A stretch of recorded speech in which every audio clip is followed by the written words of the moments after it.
Welcome back to Casual Bars Rugby. As you guys know, we got the lovely Rose on the channel. We're doing Six Nations predictions. And of course, who better to have than the English supporter while we have the build-up for the Calcutta Cup? Got my English shirt on. Yeah. Well, let's jump straight into it. We're not going to start with Ireland or Wales. We know that's the first game, but we're starting off with the Calcutta Cup. Scotland versus England at Murrayfield. Does England have enough to do it? How many years has it been in the hands of Scotland? We've won once in the last 6 years, which That's is terrific. A lovely statistic for England fans everywhere. We drew once, we won once, and the rest Scotland have lost. So, yeah, they've had it for a while, and it's obviously a big, big rivalry for both England and Scotland. It's one of our biggest. But I think this is England's year. And I promise you that's not a biased English opinion. I think we're going to bring it home. Do you want me to expand?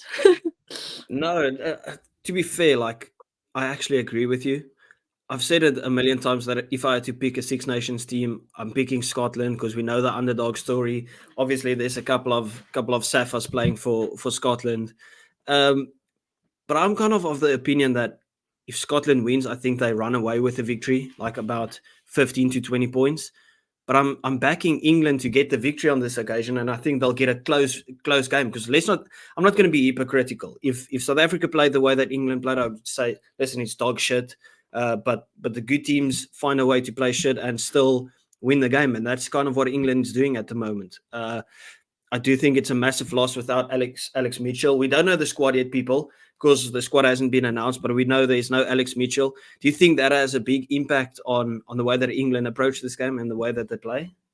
Yes. I think Alex Mitchell has been very crucial for England's success over the last couple of games. He's been playing brilliantly for Northampton all season in the Prem, and he's come to England and proved his worth on the international stage. So I think losing him is a big blow. But we obviously have very experienced backups. We've got Danny Kerr, who I suspect will start. Harry Randall's just been called up in his place, who's another very good option. So we do have depth in the 9 position, but losing Mitchell's a big loss for England, and it might be slightly detrimental. I don't know. I don't want to say that, but it's big. It's not good. Yeah, and obviously, like the previous time we spoke, we had John on the podcast as well, and we brought it up there to say, listen, the troubles for England firstly comes in attack, where they don't look like they have any creativity. You kind of need Marcus Smith to bring something else rather than just like structured play that's almost predictable. But the other big thing is kind of that defensive line. Like they're still learning how to operate under Felix Jones. As a Safa, I know it took a while for us to figure it out, but as soon as it clicks, it's absolutely brilliant. But you kind of need the balance to work with that, and I don't think the English backline is quick and agile enough to do that role just yet. Maybe they'll figure out another way to do it. But a big name that has come in is Tuolagi. Now, obviously, that will be a massive rivalry almost, or a massive battle when you think about Tuipolotu versus Tuolagi. Do you think he gets the run out in that 12 jersey, or do you stick with Dingwall? Well, I don't know. If you had asked me after the Italy game, I would have said Tuolagi, but I think Dingwall did actually play very well last week. So I don't know. I think he has a good chance of being on the bench if he's not in the starting 15. But it would be really good if he was defensively, because we all know that Tuolagi is a big asset in terms of defence within the back line. And England do need that at the moment, like you said. I feel like, relating to that, Lawrence coming into the squad is also massive as well. Defensively, he's also very good. He's a bit more not more experienced than Slade, but more experienced than Dingwall for England as well. So I think we do want at least Tuolagi or Lawrence playing in the starting 15 on Saturday. I think more likely is Tuolagi will start over Dingwall and then Slade will start at 13, but we will see. But I think both of those names coming in is very exciting. Yeah, and the same goes for I would have loved to have seen Wabosa get a start. instead of Elliot Daly. But then Elliot Daly started last weekend and he was very good. The thing is just to add on to that defensive line, I just think if you get it wrong with the likes of Finn Russell, now I said he's a bit overrated and I stick by that opinion, but I think like if you give him enough time, he'll prove that he is world class. Like I still believe he's world class. But if you give him enough space and you get that defensive line wrong and you give some space out to the wingers, the likes of Carl Stein and Duan van der Merwe, that could be a very, very early night for England. Are you stressed that defensive pattern of yours could give some gaps for Finn Russell to just produce some magic? Well, just go back to when you brought up Van der Merwe. We're all a bit traumatized. Every England fan is slightly traumatized after the try of the year that took place last time the Calcutta Cup happened, when Duan van der Merwe beat how many men? Like 6? 15. Yeah. 50 exactly. So yeah, it is a worry. It is a worry, and like I said before, that's why it's good that we had these slightly more defensive backs coming in. So I honestly don't know really until the team sheet comes out how much of a risk that's going to be, but potentially there is a big threat there with Finn Russell at 10. Yeah, it's slightly worrying, and with their wingers as well, but we'll just have to wait and see about the team sheet, because right now I can't really give a prediction on that. Yeah, obviously I'm not in the UK, so I don't know what the weather will be like. I think if it's a wet game, that kind of fits more into the hands of England. Because the only way that I see England really winning this game is putting the pressure on, whether that's with drop kicks or penalty kicks, just because the attacking patterns haven't been convincing enough. Now, I'm not saying they can't change that. Obviously, they can make a change and try and work something out, but I just think the creativity isn't necessarily there for England. But a big thing that I think will motivate the English is Scotland's attacking game is kind of, I wouldn't say the same, but it has the same look and feel as the Irish. And if they get that defensive pattern right against Scotland, that could give them massive confidence going into that game against Ireland. And obviously these are the only two teams that could still go for the Grand Slam. I'm not saying England will beat Ireland, but I think that will give them confidence to say, listen, we could possibly nullify the Irish attack. Would you agree with that? Yes, 100%. The game against Ireland is going to be a huge one, and every English player is going to be feeling the pressure because it's played at Twickenham. And I think if we can get it right against Scotland this Saturday, it will give them huge amounts of confidence going into the game with Ireland, especially because it's such a young team. I did also want to say about the Scotland game that we've discussed it previously, but so far this Six Nations, Scotland seem to only be playing rugby or good rugby for one half of each game. So it will be interesting to see if we can capitalise off that as well. England have also sort of been doing the same thing. So with this game, every team's been doing that except for Ireland and France, because France haven't played a single half of rugby, and Ireland has played good. Yeah. So I feel like this game on Saturday, one half is going to go completely Scotland's way, and the other half is going to go completely England's way. But like you said earlier, like, England are very good at grinding out games, and I think this England team, and I've said this previously, has a lot of heart, and they have a lot of ambition to do well, and I think they're all hungry for it because they're young and they know that how important the Calcutta is. They have a point to prove, exactly, and they know how important the Calcutta Cup is, and the fact that we haven't won it in so long, they'll be wanting it a lot. So I think we most likely will grind it out. I can really see us doing that. Yeah, obviously England's two toughest games probably still lying ahead in terms of having to play Ireland and France still. I think England will focus a lot on that French game as well. I mean, look at the previous time you guys played at Twickenham, 50 points past you. So England still have a lot to play for. They haven't been too convincing, but they have grinded out the victories. And they've grinded out victories not against a rookie Italian team. Like Italy looked decent, and Wales had a lot of respect put on their name after their performance against against Scotland. I don't know why, people, but my camera is looking absolutely wank. My apologies for that. Moving on, we got the game of Ireland versus Wales, and to be fair, neither of us are going to say we predict Wales to win this game. But the big talking point for me is, how good has Tommy Rafael been?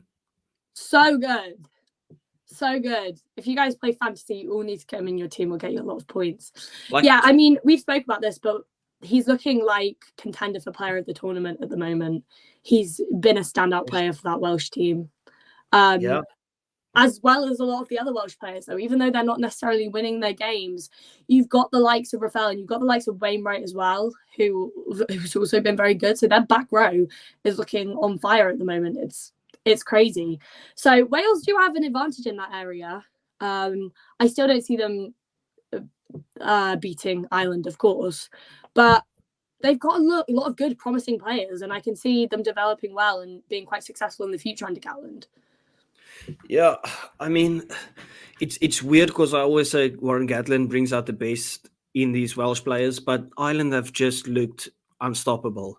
I was very impressed by the Italian defense, and yet they put 36 points past them. Like, I didn't feel they deserved to get 36 points past them, but somehow they still did it, and they played a second string team as well.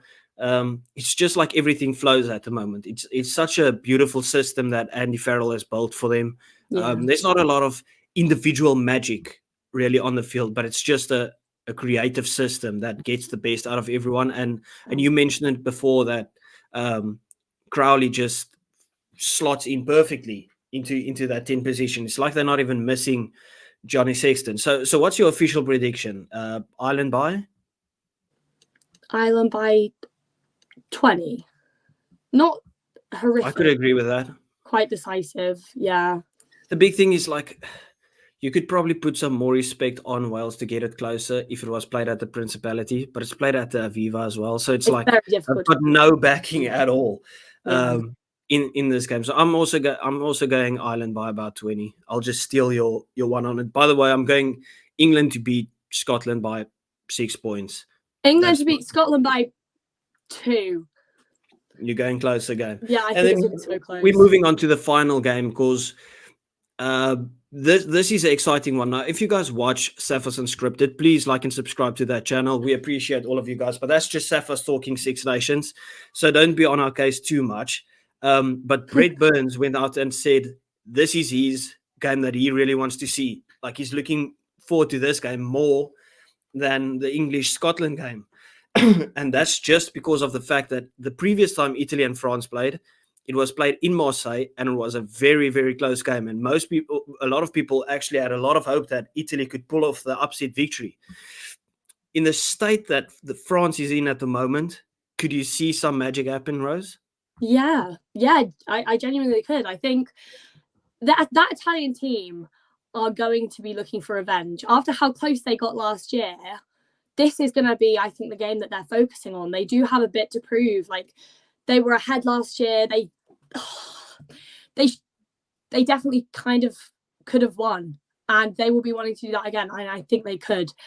Going into this tournament, initially, I would have said they stand no chance, especially how France played in the World Cup and how Italy played in the World Cup. But Italy don't look bad at all this tournament. I know they haven't won, but they don't look bad at all. And France seem to be slightly falling apart. I know they won against Scotland. Completely falling apart. They shouldn't have won against Scotland. No. So, I do. I think Italy stand a big chance. They look good at the moment.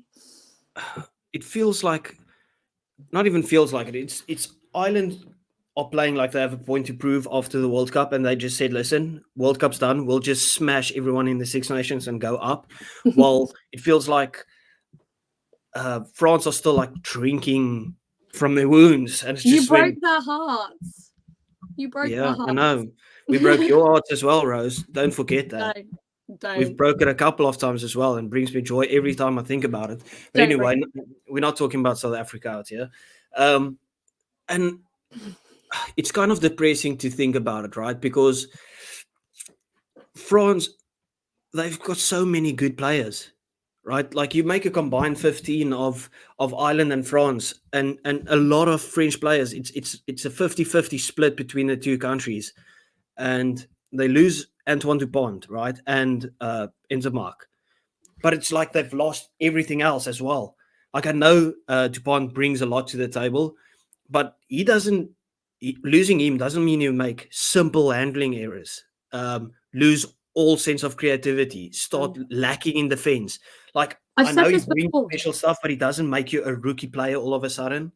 I've said this before, but I think it's almost a mentality thing. I think because he has so much hype built up around him and he's kind of like the figurehead for French rugby. Without him, they just don't feel like a complete team, and that's how they're playing. Because you're right, he's a brilliant player, but he doesn't make up for all the handling errors that they're making.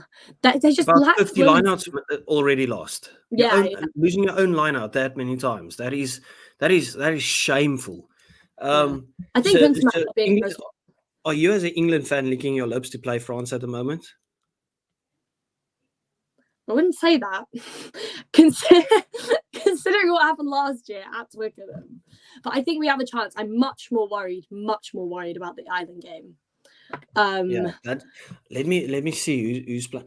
Oh, okay. That would have been nice to have England, France next weekend, because then the decider was England and Ireland. No. France is our last game. Yeah. Anyway, that brings us to the end of the video. Thank you, Rose, for joining us once again for a weekend preview. Please let the people know where they can find you on social media. Rose Mendham, Mendham. I always forget to put it at the bottom. I'm on TikTok and I'm on Instagram and I do rugby stuff on TikTok. So go follow me there. Thank you. And we appreciate you for always being here. Once again, people, apologies. I don't know what's going on with my camera. It's actually annoying me. It's pissing me off, to be honest with you guys. But thank you for joining, everyone. See you next time. And thank you.